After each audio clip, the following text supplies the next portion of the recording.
Class है मेरी।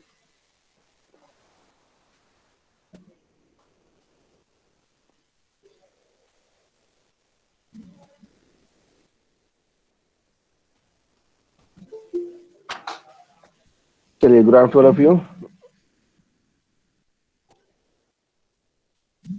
आवाज आ रही है सबको? Yes Yes, sir. sir. Yes, sir.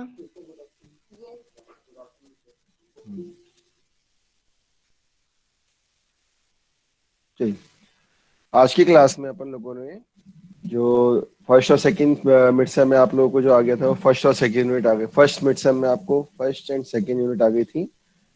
आज अपन लोग इसमें स्टार्ट करेंगे मैग्नेटिक सर्किट। उससे पहले मैं आप लोगों को बता दूं कि अपने पास अभी 4 वीक्स है थर्ड एंड फोर्थ यूनिट के लिए, ठीक है ना। जैसा कि देखा जा रहा है कि आपका थर्ड यूनिट जो है इसमें मैग्नेटिक सर्किट वाला पोर्शन है और फोर्थ यूनिट जो है इसमें single phase transformer and rotating electrical machines है, ठीक है ना। तो उस हिसाब से ये वाला जो है आपका पोर्शन है सिंगल फेज ट्रांसफार्मर वाला और इलेक्ट्रिकल मशीन वाला। ये वाला पोर्शन में जो अपन पढ़ेंगे वो आपका मैग्नेटिक सर्किट का पूरा इसमें यूज होगा, ठीक है ना। क्लियर? तो आप लोगों ने अपना 12th क्लास में भी इसके बारे में पढ़ा हुआ है कि आपका मैग्नेटिक सर्किट में क्या क्या चीजें होती हैं और सिंगल फेज ट्रांसफार्मर में क्या होता है, रोटेटिंग इलेक्ट्रिकल मशीन में क्या होता है। तो जैसे कि सब्जेक्ट का नाम है आपका basic electrical and electronics engineering, तो मैंने आपको पहले भी सब्जेक्ट के ओवरव्यू में बता दिया था कि फर्स्ट फोर्थ यूनिट जो है आपकी that is of electrical portion, ठीक है ना। And the fifth one is the electronics portion.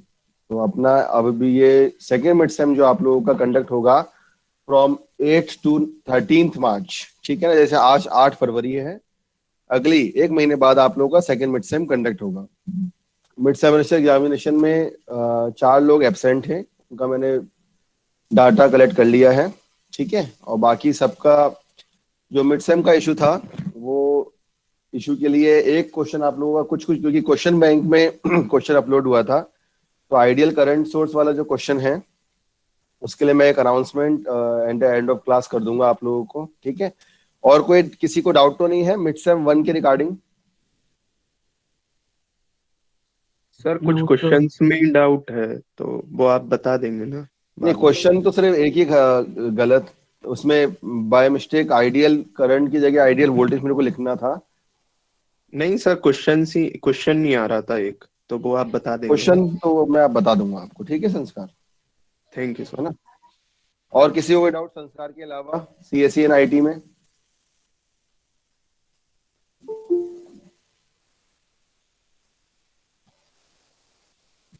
ठीक है, आगे बढ़ूं मैं अब? हाँ बोलो, कुछ कह रहे हैं कोई? Yes, sir.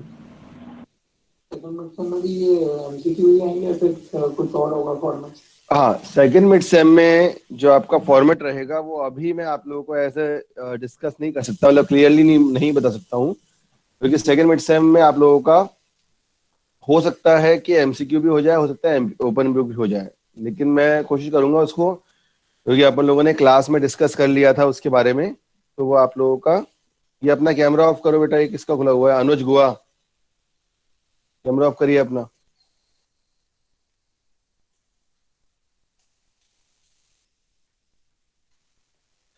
चलिए, तो इसमें सेकेंड मिड सेम में थर्ड एंड फोर्थ यूनिट आएगी। हो सकता है कि फोर्थ यूनिट पूरी ना हो पाए, उसके पीछे मेन रीजन ये है, मैं आप लोगों को बताता हूँ कि फोर्थ यूनिट में आप लोगों का ट्रांसफार्मर भी है, रोटेटिंग इलेक्ट्रिकल मशीन भी है। बल्कि ट्रांसफार्मर के जो प्रैक्टिकल्स हैं वो आप लोग अपने लैब में परफॉर्म भी कर रहे हैं। जैसे कि अपन जानते हैं कि सिंगल फेज ट्रांसफार्मर की बात हो या फिर किसी भी चीज की बात हो, वो आपका इसमें लैब में परफॉर्म हो रहा है इसका, ठीक है ना। ऐसे 3 प्रैक्टिकल्स आप लोग कर रहे होंगे, voltage ratio, current ratio of single phase transformer, और polarity test of single phase transformer, और आज परसों की क्लास में आप लोगों को open circuit and short circuit test of transformer हो जाएगा। तो ट्रांसफार्मर का बेसिक कंसेप्ट जो है वो अपने लैब के जो प्रैक्टिकल चल रहे हैं उसमें से क्लियर हो जाएंगे। बस इसका रहेगा working principle, ideal transformer, phasor diagram और इसके न्यूमेरिकल्स। न्यूमेरिकल भी मेनली इसके किससे बनते हैं, वोल्टेज रेगुलेशन से या फिर लॉसेस से या एफिशिएंसी से, ठीक है ना। टेस्टिंग ऑफ ट्रांसफार्मर वही होता है, open circuit test, short circuit test या पोलैरिटी टेस्ट जो आप लोग कर चुके हैं, क्लियर। इसमें एक और जो एक लाइन लिखी हुई है 4th यूनिट में, that is construction and working principle of DC and AC machine. तो डीसी मशीन का भी आपका प्रैक्टिकल हैगा और एसी मशीन का भी प्रैक्टिकल है। तो 4th यूनिट के काफी practicals upon list of experiments में भी करेंगे और यहाँ पे भी आपको बताया जाएगा, ठीक है ना। मैं कोशिश करूंगा कि इन 4 वीक्स में आपके ये 2 यूनिट हो जाएं, क्योंकि एंड ऑफ टीचिंग आप लोगों की 27th ऑफ मार्च है। तो 3rd यूनिट पूरी आएगी और उसके अलावा 4th यूनिट जो है वो आपकी हाफ रहेगी, मतलब ट्रांसफार्मर वाला तो पूरा रहेगा। बस construction and working principle of DC AC machine अगर ये हुआ तो आएगा, नहीं तो फिर इसको अपन बाद में देखेंगे, ठीक है ना, क्लियर। Yes sir. है ना। तो जो आपका 13th के बाद जो आपके 2 वीक्स और बचेंगे टीचिंग में, वो अपन, और 5th यूनिट जो है आपका digital electronics device and circuit. इसमें काफी चीजें आप लोग पढ़ चुके हैं, जैसे number system, decimal, binary, octal, hexadecimal, complement, ये सब अपन देख चुके हैं। काफी लोग इसके बारे में अच्छे से जानते होंगे। और इलेक्ट्रॉनिक्स का पोर्शन में, मतलब फिजिक्स का काफी सिलेबस आपके इसमें मिलता जुलता है, ठीक है ना। अब एक चीज मेरे को आप लोगों से डिस्कस करनी थी आज की क्लास में, क्योंकि अपनी 2 यूनिट हो चुकी हैं। एक होता है आपका कोर्स आउटकम्स। तो कोर्स आउटकम्स का रोल बहुत ही इंपॉर्टेंट रोल प्ले होता है। इसका मतलब ये है कि जब आपने 5 यूनिट पढ़ी, ठीक है ना, एक तो होता है कोर्स ऑब्जेक्टिव। कोर्स ऑब्जेक्टिव का मतलब क्या है कि इसमें सिलेबस का, इसका जो कोर्स आप पढ़ रहे हैं इसका ऑब्जेक्टिव क्या है। तो ये आपके इसके सारे आपके ऑब्जेक्टिव हैं। अब एक फीडबैक आपका लिया जाता है कोर्स आउटकम का। तो मैं आपको बताता हूँ, ये जब एंड ऑफ टीचिंग होगी उसके बाद लिया जाएगा आपसे। जैसे इसमें 4 आउटकम्स मैंने मान लो इसमें लिखे हुए हैं अभी, ठीक है ना। तो ये यूनिट वाइज नहीं होता है सीओ, मतलब कोर्स आउटकम यूनिट वाइज नहीं होता है, ये आपका अलग अलग तरीके से भी होता है। अलग अलग तरीके से होता है मतलब ये है कि इसमें 5 यूनिट में जो जो इंपॉर्टेंट चीजें हैं वो अपन कोर्स आउटकम में लिख देते हैं। जैसे कि पहले लिखा हुआ है explain the working principle construction application of transformer, मतलब ये आपका 4th यूनिट के लिए कवर कर रहा है। सेकंड सीओ है, मतलब CO2, understand the basic concept of DC AC magnetic circuit and complex device such as semiconductor device and field transistor, मतलब basic concept of DC 1st unit, AC 2nd unit, magnetic circuit 3rd unit, semiconductor diode 5th unit. मतलब इस अकेले ही diode course outcome में आप लोगों के इसमें 4 course outcomes, मतलब 4 यूनिट कवर हो रही है। Similarly apply the current theorem and laws to complex circuits, ये आपका 1st यूनिट और 2nd यूनिट में भी कुछ कुछ पोर्शन है इसका। और लास्ट है analyse the performance of electrical machines and electronic devices under different practical conditions. तो जो क्वेश्चन बनाए जाते हैं बेटा, उसको कोर्स आउटकम से भी मैपिंग होती है। जैसे कि अब अपन आज मैग्नेटिक सर्किट पढ़ेंगे, तो ये 2nd यूनिट है, मतलब CO2 उस यूनिट से मैप हो रहा है। समझ आया मतलब जो मैं बताना चाह रहा हूं आप लोगों को क्लास? Yes sir. ठीक है। Yes sir. तो ये सभी क्लास में ये चीजें इंपॉर्टेंट रहती हैं। अब अपन आज की क्लास में अपना मैग्नेटिक सर्किट है उसकी स्टार्टिंग करेंगे। स्लाइड सबको दिख रही है दोनों ब्रांच को? Yes sir. चलिए, तो इसमें सबसे पहले जो है आपका this is the syllabus of magnetic circuit, ठीक है। तो सबसे पहले आज की जो अपनी क्लास है, this class is totally dedicated to the topics, मतलब इसमें आज की क्लास में अपन कौन कौन से टॉपिक्स डिस्कस करेंगे इस यूनिट में उसके लिए है, ठीक है। ये वाली जो आपकी 3rd यूनिट है, ये आपकी सबसे छोटी यूनिट है, मतलब सबसे स्मॉल यूनिट है पूरे सिलेबस में। हार्डली ये आपकी 2 हफ्ते में ये वाली यूनिट पूरी हो जाएगी, ठीक है ना। 2 वीक्स में कोशिश करेंगे हो जाएगी, क्योंकि इसमें कुछ कुछ टॉपिक्स आप लोगों ने भी अच्छे से इसमें पढ़े हुए, ठीक है। अब जहां तक बात आती है इसकी डेफिनेशन की, टॉपिक्स में सिलेबस में क्या क्या है, सबसे पहले बेसिक डेफिनेशन, फिर AC excitation in magnetic circuit, then after that self inductance and mutual inductance, and उसके बाद इंड्यूस वोल्टेज, इंड्यूस वोल्टेज के बाद है आपका लॉ ऑफ इलेक्ट्रोमैग्नेटिक इंडक्शन, उसके बाद direction of induced EMF, then after flux MMF and their relation, उसके बाद analysis of magnetic circuit, then after that analogy between electric and magnetic circuit, उसके बाद कंपोजिट मैग्नेटिक सर्किट। ठीक है ना, जैसे अपन ने सिलेबस जो देखा था वो सिलेबस की तरह ही है। तो इसमें जो सबसे इंपॉर्टेंट चीज ये है, इस यूनिट का अपन पढ़ते क्यों है, इसका मेन यूज ये है मैग्नेटिक सर्किट का, कि जब भी कभी अपन को इलेक्ट्रिसिटी का जनरेशन करना होता है, तो अपन ने देखा था सेकेंड यूनिट में जब अपन ने एसी जनरेट किया था, तो at the time of AC generation आप लोगों ने उसमें ये देखा था कि एक आपकी स्टेशनरी एक्सिस थी, एक आपका रोटेटिंग कॉइल थी। ठीक है ना, मतलब एक बार आपने कॉइल को रोटेट किया था, एक बार आपने अपने मैग्नेट को रोटेट किया था, एनएस पोल के मैग्नेट को। इसका मतलब ये है कि जब भी आपका इलेक्ट्रिक सर्किट का और मैग्नेटिक सर्किट का कॉम्बिनेशन होगा, उस टाइम आपका एक, जैसे मान लो मैंने यहाँ पे एक कॉइल अपन यूज कर रहे हैं, this coil is use, clear. तो यहाँ पे कोई मुझे बताएगा, अगर मान लो मैंने इसमें एसी सप्लाई दे दिया, ठीक है ना, इस एसी सप्लाई के बाद इस कॉइल में क्या क्या चेंजेस आते हैं according to the laws of inductance का, जो भी बिहेवियर हो या कुछ भी हो, कोई बताएगा क्लास में मेरे को, सीएस या आईटी में से कोई भी। मान लो मैंने यहाँ पे एसी सप्लाई दे दी, ठीक है ना, इस कॉइल के अक्रॉस, है ना, V is equal to VM sine omega T, ये सप्लाई दे दी, यहां से मेरा इसमें करंट की वजह निकला। अब मान लो यहाँ पे मेरा एक इंडक्टेंस लगाया हुआ है, कॉइल लगाया हुआ है, इसमें क्या क्या चेंज आएंगे, कोई बताएगा? सब मैग्नेटिक फील्ड जनरेट होगी। नेगेटिव फील्ड जनरेट होगी, और मैग्नेटिक फील्ड मैग्नेटिक फील्ड, हाँ वो और कोई बताएगा आईटी से कोई?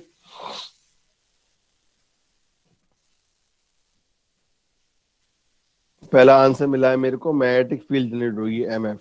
चलो ठीक है, और कोई जवाब? इंड्यूस ईएमएफ, ठीक है, और चेंज इन फ्लक्स की वजह से induced current. Induce EMF, induce current, वो तो बात एक ही हो जाएगी। और कोई? सर अगर कोई और कंडक्टर पास में लाते हैं तो उसमें भी इंड्यूस करंट हो सकता है। ठीक है, अगर कोई अपन दूसरा कंडक्टर यूज कर रहे हैं, मतलब सेल्फ के साथ अगर अपन म्यूचुअल इंडक्टेंस यूज कर रहे हैं, तो उसका म्यूचुअल बिहेवियर हो जाएगा। ठीक है ना, यही कहने का मतलब है ना आपका? Yes sir. और कोई? आप लोगों ने इंडक्टेंस का प्रिंसिपल अच्छे से पढ़ा नहीं है अभी, लगता है।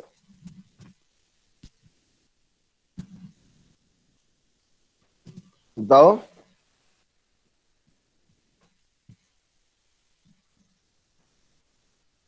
बताइए बेटा, जल्दी बताओ थोड़ा सा। सर ये मैग्नेटिक स्लैब की तरह वर्क करेगा। मैग्नेटिक स्लैब की तरह वर्क करेगा, चलो ठीक है, और बताओ। Yes.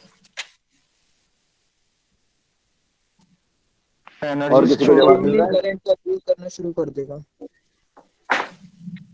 बोलो। चेंज इन करंट को अपोज करना शुरू कर देगा ये। चेंज इन करंट को अपोज करना शुरू करेगा, ठीक है, और इंडक्टिव रिएक्टेंस की वैल्यू आएगी, हाँ ठीक है, और चलो ठीक है, एनर्जी स्टोर होगी। हाँ एनर्जी स्टोर, मतलब आप लोगों ने इंडक्टेंस का बिहेवियर अच्छे से पढ़ा हुआ है, इसे समझ आ रहा है। देखिए अब मैं बताता हूँ, जैसे अपन यहाँ पे ये टर्म आ रहा है आपका बेसिक डेफिनेशन, ठीक है ना, तो इसका मतलब ये है कि बेसिक डेफिनेशन का मतलब इसका ये है कि यहाँ पे अगर अपन मैग्नेटिक सर्किट पढ़ रहे हैं, तो इस मैग्नेटिक सर्किट में कौन कौन सी बेसिक डेफिनेशंस आप लोग पढ़ रहे हैं, वो चीज आएगी सबसे पहले।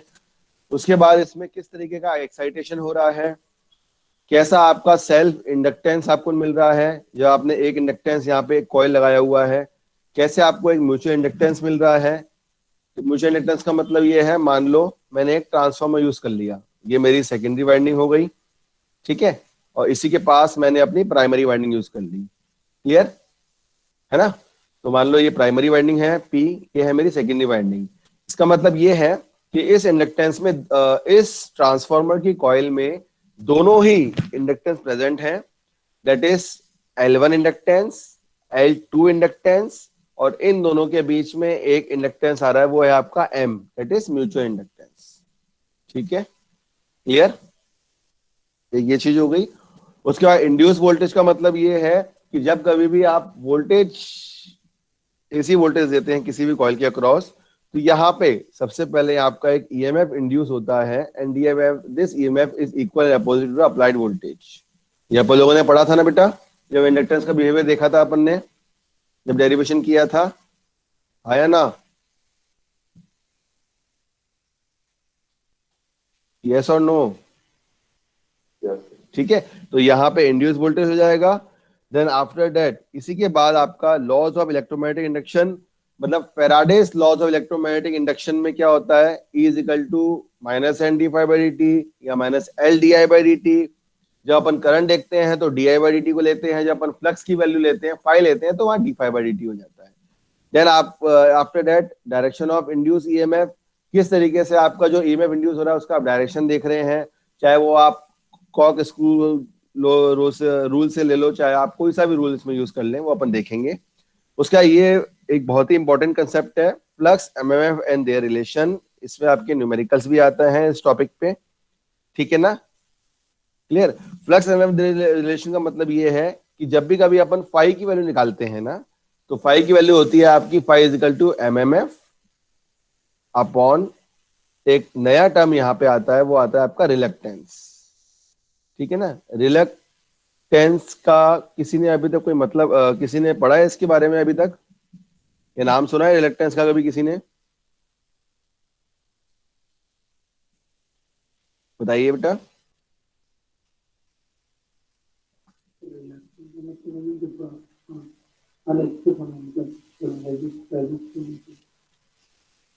Phi is equal to MMF upon reluctance.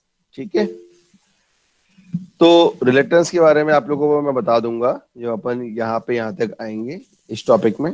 ठीक है ना? ये this is very important concept, क्योंकि जब भी अपन कभी भी किसी भी मैग्नेटिक सर्किट का डिजाइन करते हैं तो वहां पे ये वाले तीन टर्म बहुत ही इंपॉर्टेंट होते हैं। क्लियर?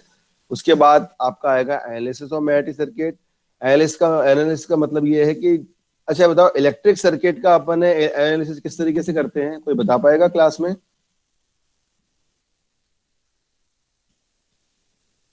इलेक्ट्रिक सर्किट का जो अपन ने एसी सर्किट का एनालिसिस किया था, वो किस तरीके से किया था? क्या हो गया मिड सेम के बाद तुम लोगों का जोश कहाँ चला गया? थक गए क्या सब लोग? क्यों क्लास आज पढ़ने वढ़ने का मन नहीं है क्या सबका? अरे इसका भी जवाब नहीं आ रहा। सर अभी कोई शायद पढ़ने के मूड में नहीं है। ठीक है, समझ आ रहा है, चलो। लेकिन मेरा मूड तो पढ़ाने का है ना। सर किसी को पढ़ाई आंसर ही नहीं पता, बताएगा क्या? यस सर, क्या हो गया? आंसर याद नहीं। किसी को आंसर ही नहीं पता, बताएगा क्या? किसके इंतजार में हो? ये सब बातें अपन एक बजे के बाद करें तो अच्छा रहेगा। ठीक है, एनालिसिस ऑफ इलेक्ट्रिक सर्किट किस तरीके से किया था आपने, कोई बताएगा मुझे? सो इलेक्ट्रिक फील्ड जनरेट करके, मतलब उसको। और अगर मैं आपसे रेजिस्टेंस, पूछूं, इंडक्टेंस और कैपेसिटेंस लगा के अलग अलग सर्किट में से देखे। अच्छा, डिफरेंट थ्योरम्स की हेल्प से सर। और सर कंपास निडल लगा के। गलत। रोहन, आपका जवाब गलत है बेटा।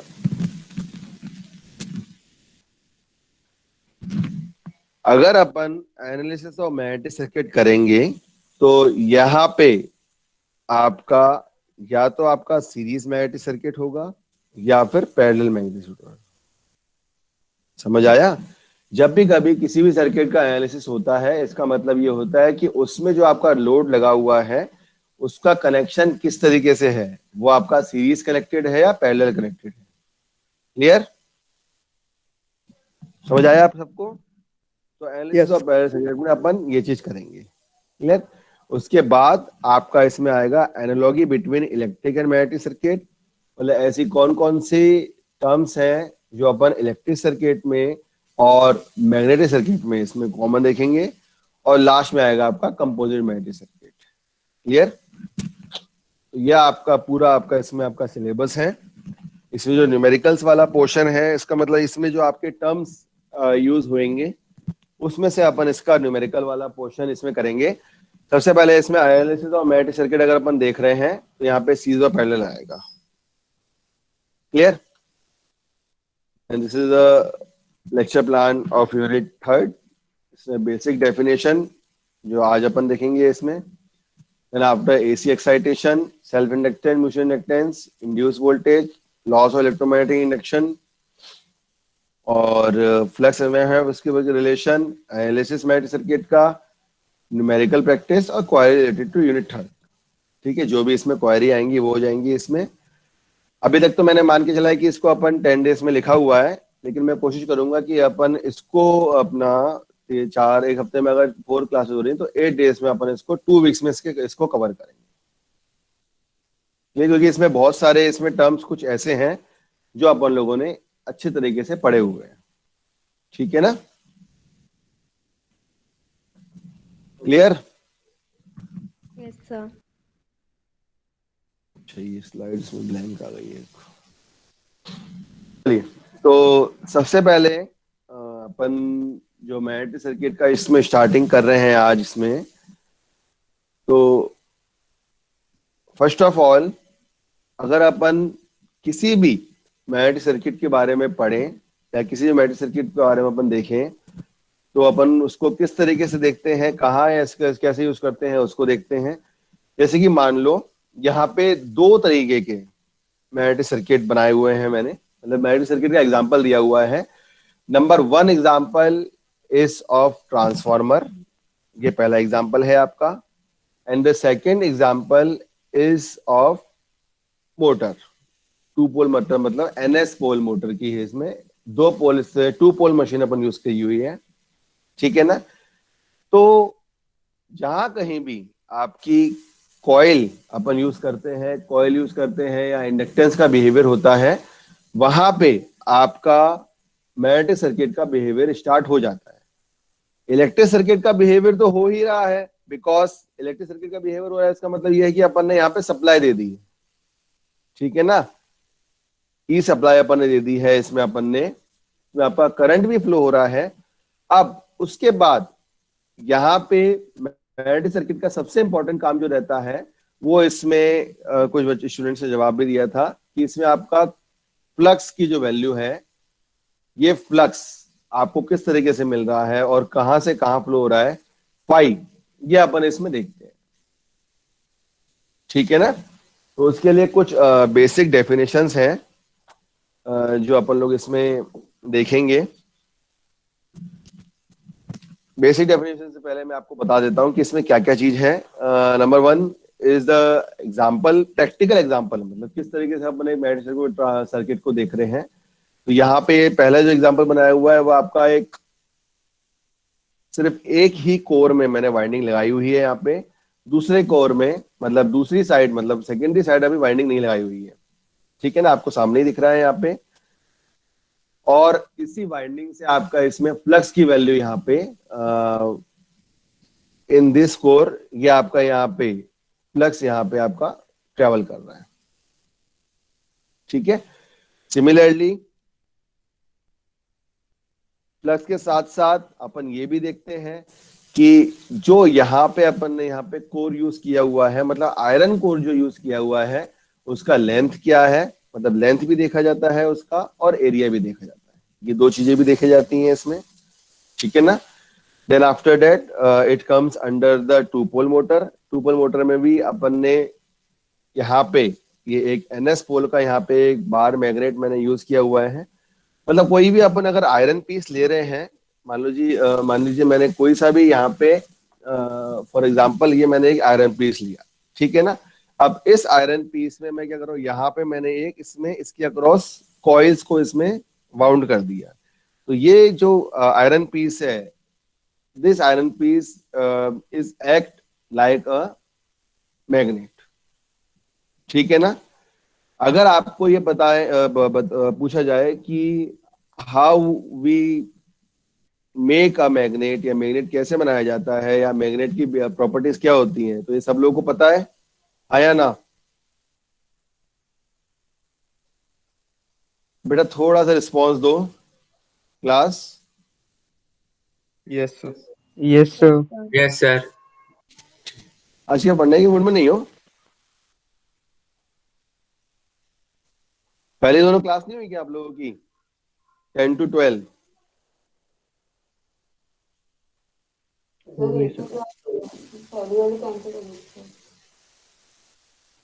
अच्छा 11 to 12, तो उसमें तो पढ़ाई हुई होगी ना कि नहीं हुई? हुई थी सर। तो फिर उसको कंटिन्यूएशन में क्यों नहीं पढ़ने का मन कर रहा? क्या क्या है?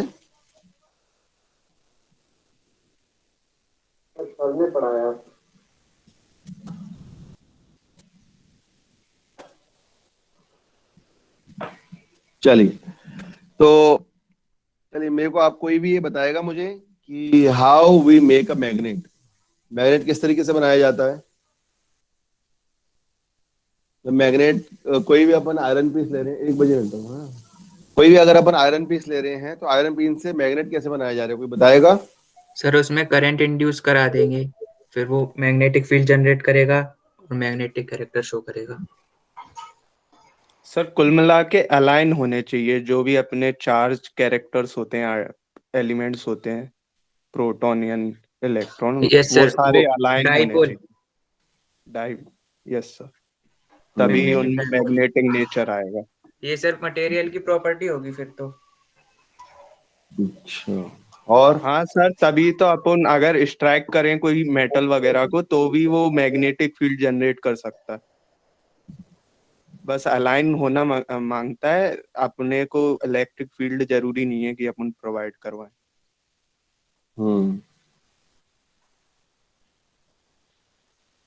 और कोई बताएगा?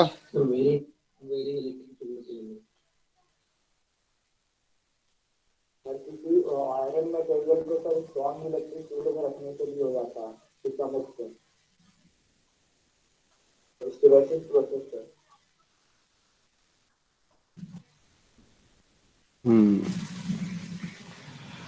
काफी स्टूडेंट्स के आंसर सही थे कि अगर अपन ने कोई सा भी बार आयरन पीस यूज किया हुआ है और उसके पास अपन ने अगर कोई सा भी मैग्नेट किया हुआ है तो उसका भी मैग्नेटिज्म बिहेवियर आएगा।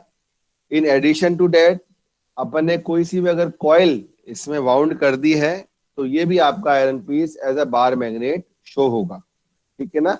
जिस तरीके से आपका यहाँ पे डायग्राम में दिख रहा है यहाँ पे कि यहाँ पे ये आपने आयरन पीस इसमें यूज किया हुआ है। इस आयरन पीस मतलब iron core is simple iron, मतलब यहाँ पे टेक्निकल टर्म में अगर अपन यहाँ पे इसको इस टेक्निकल टर्म अपन यूज कर रहे हैं और अपन बार बार अगर अपन कोर बोल रहे हैं तो core is also a iron, ठीक है ना। कोई भी लोहा अपन यूज कर रहे हैं तो उसको अपन कोर भी बोल सकते हैं, क्लियर। तो यहाँ पे अपन ने स्टेटर आयरन लिखा हुआ है, मतलब ये आपका कोर है। यहाँ पे NS पोल का अपन ने आयरन यूज किया हुआ है। इसमें अपन ने यहाँ पे इन दिस आपने एक कॉइल कनेक्ट कर दी है जिसमें वाइंडिंग आ गई है, सप्लाई दे दी है इसमें, और इसमें आपका फ्लक्स की वैल्यू इसमें आपका ट्रेवल हो रही है, ठीक है ना। और यहाँ पे इसी के साथ साथ ये फ्लक्स जो ट्रेवल हो रहा है ये आपका स्टेटर से तो निकल रहा है, स्टेटर के साथ साथ यहाँ पे जो आपने रोटर लगाया हुआ है ना बेटा, तो इस रोटर से भी आपका पास हो रहा है, ठीक है ना। क्लियर, समझ आया फंक्शन।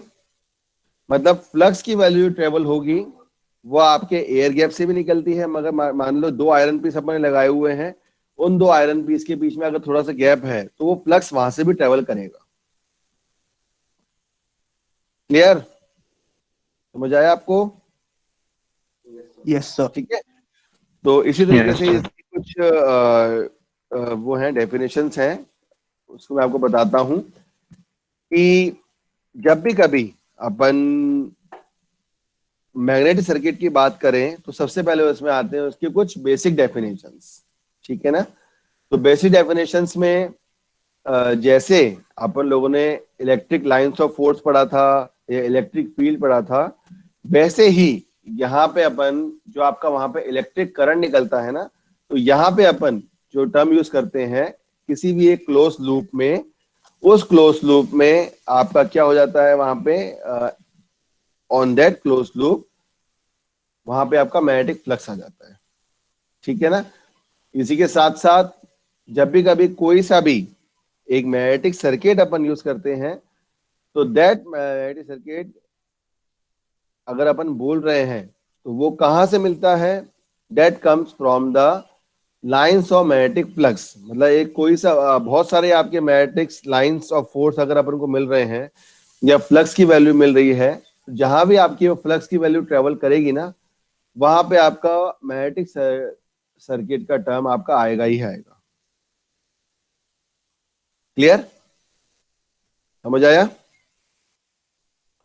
अब बात आती है आपका इसमें कि जो भी अपना अपन मैग्नेटिक सर्किट अगर अपन यूज कर रहे हैं या कुछ भी अपन यूज कर रहे हैं, तो उस मैग्नेटिक सर्किट के लिए आपका जो भी अपन मटेरियल यूज कर रहे हैं, कुछ कुछ आपके मटेरियल ऐसे होते हैं कि वो डिपेंड करता है कि आपको कौन सा आयरन पीस यूज करना है या कौन सा स्टील यूज करना है। तो एज सच सिलेबस में आपका टाइप्स ऑफ मैग्नेटिक मटेरियल नहीं है, मैं बस आपको बता देता हूं उसके बारे में। It depends upon the permeability. Permeability term मैं आपको बताऊंगा नेक्स्ट क्लास में। ठीक है ना? जिसका अच्छा परमिएबिलिटी होती है, मतलब जो अच्छा परमिएबल होता है, उसको अपन लोग अपने मैग्नेटिक मटेरियल में यूज करते हैं। तो मैग्नेटिक मटेरियल आपका पैरामैग्नेटिक भी होता है, डाई मैग्नेटिक भी होता है, फेरोमैग्नेटिक भी होता है और फेरीमैग्नेटिक भी होता है। ठीक है ना? टाइप्स ऑफ मैग्नेटिक मटेरियल पढ़े हैं आप लोगों ने, हाँ या ना? Yes, sir. Yes, Yes, sir. sir. Yes, sir. ठीक है ना? तो टाइप्स ऑफ मैग्नेटिक मटेरियल में अपन यही चीज देखते हैं कि आपको कौन सा मटेरियल किस जगह कैसे यूज करना है। रोहन म्यूट करना अपने आप को। कौन सा मटेरियल आपको किस तरीके से यूज करना है, वही अपन इसमें से यही चीज देखते हैं अपन। ठीक है ना? इसी के साथ जो मैं अभी आप ब्रीफ ओवरव्यू दे देता हूं कि अपन इसमें क्या क्या देखेंगे, तो नेक्स्ट क्लास में अपन इसको और अच्छे से देखेंगे। ठीक है? एक टर्म आता है आपका मैग्नेटोमोटिव फोर्स। जिस तरीके से अपन लोग किसी भी एक इलेक्ट्रिक सर्किट में या इलेक्ट्रिक करंट में एक टर्म पढ़ते हैं अपन ईएमएफ, ठीक है ना, इलेक्ट्रोमोटिव फोर्स, उसी तरीके से उसी सेम एनालॉजी से जब भी कभी अपन मैग्नेटिक सर्किट की बात करते हैं और उस मैग्नेटिक सर्किट में आपका जो मैग्नेटिक फ्लक्स आपको मिल रहा है उस मैग्नेटिक फ्लक्स की वैल्यू जो आपको चाहिए है, वो फाई की वैल्यू आपको कैसे मिलेगी, एक फोर्स से मिलेगी, and that force is known as the magnetomotive force, that is MMF. ठीक है ना? तो MMF अगर आपको चाहिए तो वो डिपेंड करता है आपके इसमें कितना आपका इसमें करंट फ्लो हो रहा है आपके सर्किट में, उससे मिलता है। और MMF की वैल्यू है वो टोटली डिपेंड करती है आपका कितने आपके जो अपन ने यहाँ पे मान लीजिए मैंने एक कॉइल यूज करी है, ठीक है, इस कॉइल में कितने नंबर ऑफ टर्न्स हैं और इस कॉइल में कितना करंट फ्लो हो रहा है। अगर मुझे पता है कि मेरे पास N कितना है और मेरे पास I कितना है, तो मैं इजीली अपने MMF की वैल्यू निकाल सकता हूं। ठीक है ना? तो the value of MMF is given by the number of turns and current. ये चीज आपके सामने लिखा हुआ है, ये मैं आप लोगों से अभी शेयर भी कर दूंगा ये वाला presentation. That is the value of MMS is proportional to the current and number of turns, और इसका जो आपकी यूनिट होती है वो आपकी एटी में आती है, मतलब एम्पियर टर्न्स, करंट से एम्पियर और एन से नंबर ऑफ टर्न्स। ठीक है ना। तो ये मैग्नेटिक फील्ड स्ट्रेंथ, इसको अपन लोग, आपका ये कुछ डेफिनेशंस हैं, इसको देखेंगे। देन आफ्टर परमिएबिलिटी, ठीक है ना। परमिएबिलिटी सब लोगों को, जैसे अपन लोग जब इलेक्ट्रिक सर्किट पढ़ते थे तो वहां होता था आपका परमिटिविटी, मतलब एप्सिलॉन, ठीक है ना, और एप्सिलॉन नॉट, एप्सिलॉन आर से इंडिकेट करते थे। इसी तरीके से जब अपन मैग्नेटिक सर्किट पढ़ते हैं तो मैग्नेटिक सर्किट में जो आपका टर्म आता है दैट इज द परमिएबिलिटी। तो मैग्नेटिक परमिएबिलिटी होता है। ये परमिएबिलिटी दो तरीके से होती है, या तो परमिएबिलिटी मतलब म्यू की वैल्यू आपकी mu naught into mu R, इस तरीके से भी, इसको अलग तरीके से भी अपन देखते हैं। म्यू आर की वैल्यू डिपेंड करते हैं कि आपका एयर में है या फ्री स्पेस में है, और म्यू नॉट सभी लोग जानते हैं अच्छी तरीके से, the value of mu naught is given by 4 pi into 10⁻⁷। ठीक है। और यहाँ पे आपको एक टर्म दिख रहा होगा सामने, ये कोई बताएगा मुझे, यहाँ पे जो B है इसका मतलब क्या है और H का मतलब क्या है? What is B and what is H? कोई बताएगा क्लास में अभी? बताओ बेटा। सर ऊपर ही लिखा है। Intensity of magnetizing sir field B और मैग्नेटिक इंटेंसिटी ऑफ फील्ड ऊपर ही लिखा है। सर ऊपर ही लिखा है। तो वो तो मुझे भी पता है, ऊपर लिखा हुआ है, लेकिन इसका मैग्नेटिक फ्लक्स डेंसिटी लिखा हुआ है, मैग्नेटिक फील्ड स्ट्रेंथ लिखा हुआ है, लेकिन इसको अपन किस तरीके से बताते हैं सर्किट में, मतलब ये क्या है एक्चुअल में, क्या है ऐसा मतलब है, इसको अपन कैसे एक्सप्लेन करते हैं? How we explain magnetic flux density, B को अपन कैसे इंडिकेट करते हैं, how we explain magnetic field strength, कोई बताएगा ये? तो आज की क्लास में आप लोगों का होमवर्क यही है कि जो बेसिक टर्म्स थे आपके मैग्नेटिक सर्किट के, वो आप लोगों को कल की क्लास में, जो अपनी 11 से 12 कल ट्यूसडे है ना, हाँ, कल की क्लास में अपन लोगों को सभी स्टूडेंट्स को वो टर्म्स एक बार पढ़ के आना है। ठीक है। फ्लक्स डेंसिटी बता सकता हूँ मैं। बता दे क्या है flux density Ram? Flux density है पर यूनिट एरिया कितना मैग्नेटिक फ्लक्स पास कर रहा है। वेरी गुड, सही बताया है। राम ने बोला है कि flux density is the magnetic flux per unit area, मतलब बी की वैल्यू जब भी अपन इंडिकेट करते हैं ना, तो we can indicate the value of B by 5/A, मतलब कितना आपका उसमें फ्लक्स अवेलेबल है और कितना एरिया में वो मैग्नेटिक फील्ड आपका वहां से ट्रेवल हो रहा है। ठीक है ना। तो इसको अपन टेस्ला से भी बोलते हैं, और इसको अपन वेबर पर मीटर स्क्वायर इससे भी इंडिकेट करते हैं बी की वैल्यू को, वो अपन डेफिनेशन कल देख लेंगे। ये इसी के टर्म्स हैं कुछ। फिर आफ्टर इट एक रिलेक्टेंस का टर्म था, तो वो मैं अभी तो नहीं बताऊंगा आप लोगों को, वो अपन जब देखेंगे। मैं बस इतना बता देता हूँ कि अगर रिलेक्टेंस का मतलब अपन देख रहे हैं, तो जिस तरीके से अपन इलेक्ट्रिक सर्किट में रेजिस्टेंस की वैल्यू लेते हैं, उसी तरीके से जब अपन मैग्नेटिक सर्किट की बात करते हैं तो सिमिलरली करंट से आपको रेजिस्टेंस मिलता है, मतलब जो अपन लिमिट करते हैं उसको अपन रेजिस्टेंस को इंडिकेट करते हैं, और जब अपन फ्लक्स की वैल्यू को अपन लिमिट करना है, उसको कंट्रोलिंग करनी है, वो अपन इलेक्ट्रेंस से करते हैं। ठीक है ना। और उसी से मिलता जुलता होता है आर के बाद G, that is permeance, and that permeance is the reciprocal of reluctance. ठीक है। उसके बाद मैग्नेटिक सर्किट की थ्योरी, कि अपन जब भी कभी अपन मैग्नेटिक सर्किट के बारे में देखते हैं, तो मैग्नेटिक सर्किट में ऐसे कौन कौन से टर्म्स आपको लिए जाते हैं, कौन कौन से इसमें एफ की वैल्यू या एन आई की वैल्यू या कोई सी भी वैल्यू किस तरीके से आती है अपन देखते हैं इसमें। तो कुछ कुछ इसमें टर्म्स हैं, ये अपन देखेंगे इसमें।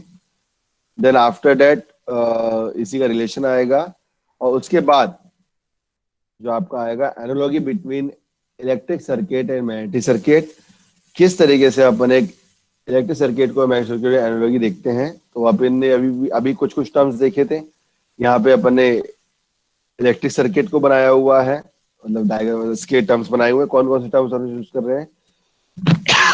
और यहाँ आपने लिया हुआ है as a same example magnetic circuit, ठीक है ना। ठीक है, तो इसके कुछ न्यूमेरिकल्स होंगे वो अपन देखेंगे। उसके बाद आएगा आपका composite magnetic circuit. Composite magnetic circuit का मतलब ये होता है कि आप किस तरीके से अपने मैग्नेटिक सर्किट में जो आपका सीरीज मैग्नेटिक सर्किट अपन यूज कर रहे हैं, चाहे वो सीरीज मैग्नेटिक सर्किट यूज करें या पैरेलल मैग्नेटिक सर्किट यूज करें, वहां पे अपन किस तरीके से अलग अलग लेंथ और अलग अलग एरिया को और अलग अलग परमिएबिलिटी को वो अपन लेते हैं, ये अपन बताएंगे इसमें।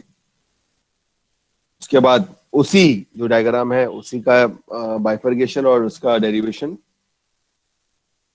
पहला जो था वो विदाउट एयर गैप था, उसके बाद नेक्स्ट जो अपन ने लिया हुआ है ये होगा इसमें आपका case 2 is with air gap. मतलब यहाँ पे जो आपका लिखा हुआ है this is the air gap, किसी भी आयरन पीस में है तो उसका ये आपका रिलेक्टेंस की वैल्यू। उसके बाद किरचॉफ्स लॉ तो अपन लोगों ने पढ़ा हुआ है, तो किरचॉफ्स लॉ में आपका यहाँ पे एक किरचॉफ फ्लक्स लॉ भी अपन देखेंगे इसमें कि किस तरीके से अपन एक फ्लक्स की वैल्यू को मतलब फाई को किस तरीके से हम देखते हैं। तो यहाँ पे कुछ एक अलग से भी आते हैं अपने फ्लक्स लॉ बोल लो या मैग्नेटोमोटिव फोर्स लॉ बोल लो, ये इसमें आ जाएगा।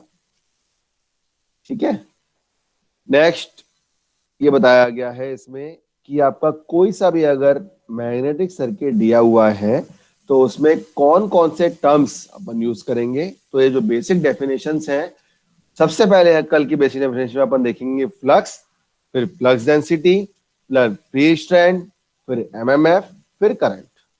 और ये इन सब के फॉर्मूले हैं। मतलब कोई सा भी अगर आपको न्यूमेरिकल दिया गया है तो अपन किस तरीके से किस चीज की वैल्यू निकालते हैं, ये आपका आएगा।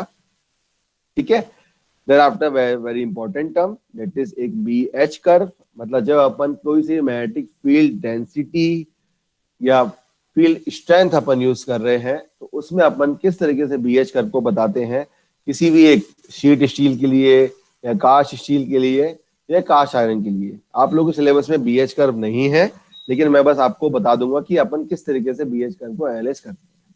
ठीक है ना, that's all for this unit.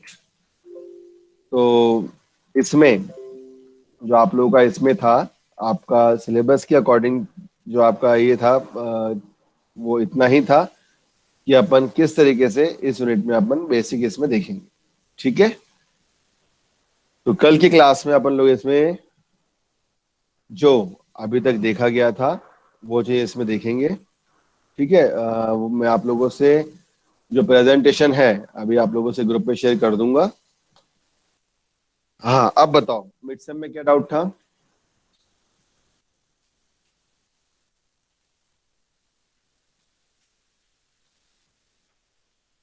क्या हो गया, आवाज नहीं आ रही क्या आप लोगों को?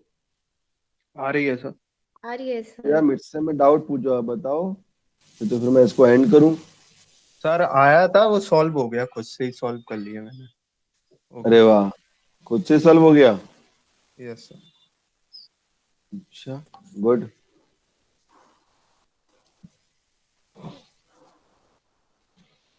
चलिए, तो आज की क्लास मैंने 1:30 तक इसलिए रखी हुई है क्योंकि कुछ CSC क्योंकि सेकेंड ईयर के स्टूडेंट्स हैं वो आपसे इंटरेक्ट करना चाह रहे थे।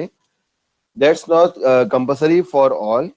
जिसको अटेंड करना हो वो लोग, उनको मैंने 1 बजे का टाइम दिया हुआ है, तो वो रह सकता है उनसे इंटरेक्ट करना हो, और नहीं करना हो तो वो लेफ्ट कर सकते हैं। तो मैं अपनी इसकी रिकॉर्डिंग भी स्टॉप कर देता हूँ।